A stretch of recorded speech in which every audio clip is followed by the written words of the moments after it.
नमस्कार, मैं मंजू गोस्वामी आपका स्वागत करती हूँ धर्म यात्रा चैनल पर। और आज हम बात करने जा रहे हैं इंदिरा एकादशी के बारे में। आश्विन माह में कृष्ण पक्ष एकादशी को इंदिरा एकादशी कहते हैं। इस एकादशी के श्राद्ध के दौरान पड़ने से इसका महत्व और ज्यादा बढ़ जाता है। धार्मिक मान्यताओं के अनुसार इस व्रत को करने से व्यक्ति के पितरों को मोक्ष की प्राप्ति होती है। यह एकादशी श्राद्ध पक्ष में पड़ती है, इसलिए इसे श्राद्ध एकादशी के नाम से भी जाना जाता है। धार्मिक दृष्टि से पितृपक्ष में इस एकादशी का बहुत अधिक महत्व होता है। मान्यता है कि अगर कोई पितृ भूलवश अपने पाप के कर्मों के कारण यमराज के दंड का भागी रहता है तो उसके परिजन के द्वारा इस एकादशी का व्रत करने पर उसे मोक्ष की प्राप्ति होती है। इसके साथ साथ इसके पारण विधि में आपको बताती हूँ कि कैसे एकादशी व्रत का पारण करना चाहिए।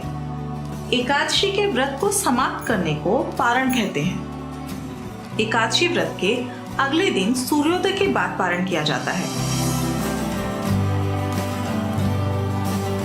एकादशी व्रत का पारण द्वादशी तिथि समाप्त होने से पहले करना बहुत जरूरी है।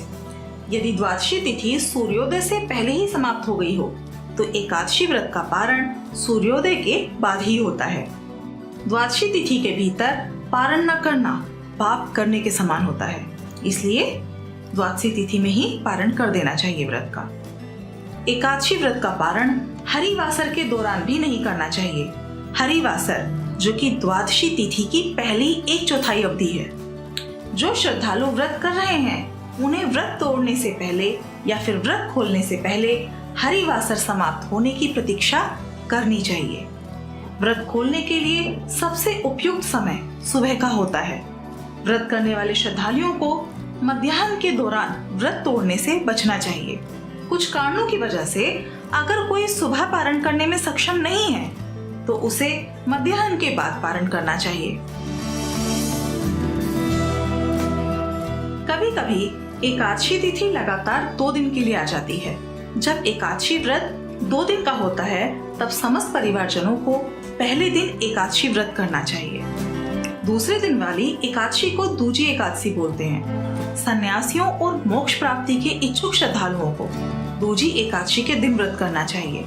जब एकादशी व्रत 2 दिन होता है तब दूजी एकादशी और वैष्णव एकादशी एक ही दिन होती है।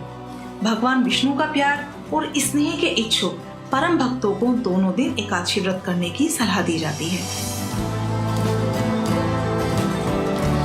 अब आइए मैं एक छोटी सी कथा आपको बताती हूँ जो इंदिरा एकादशी व्रत की है। पौराणिक कथा के अनुसार कहा जाता है कि भगवान श्री कृष्ण ने इंदिरा एकादशी व्रत कथा का महत्व धर्मराज युधिष्ठिर को बताया था। युधिष्ठिर को सभी जानते ही हैं, धर्मराज युधिष्ठिर को। 5 पांडवों में सबसे बड़े थे धर्मराज युधिष्ठिर। तो उनको सबसे पहले भगवान श्री कृष्ण ने इंदिरा एकादशी व्रत की कथा बताई थी।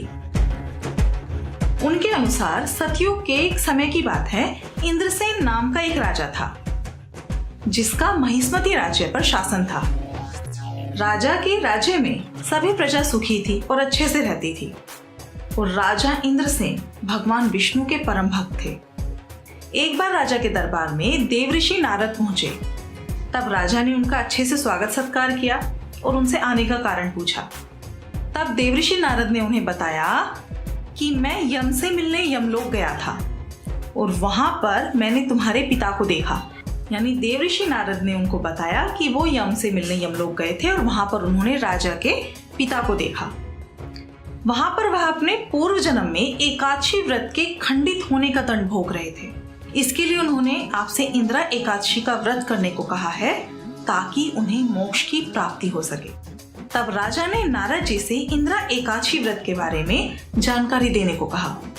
देवऋषि ने आश्विन मास की कृष्ण पक्ष की एकादशी व्रत की विधि के पालन के बारे में बताया, जिससे उनके पिता की आत्मा को शांति मिली, उन्हें मोक्ष प्राप्त हुआ। अगर आपको मेरी आज की वीडियो पसंद आई है तो वीडियो को लाइक जरूर करें, चैनल को सब्सक्राइब करें अगर आप हमारे चैनल पर नए हैं, और वीडियो को आगे भी शेयर करें।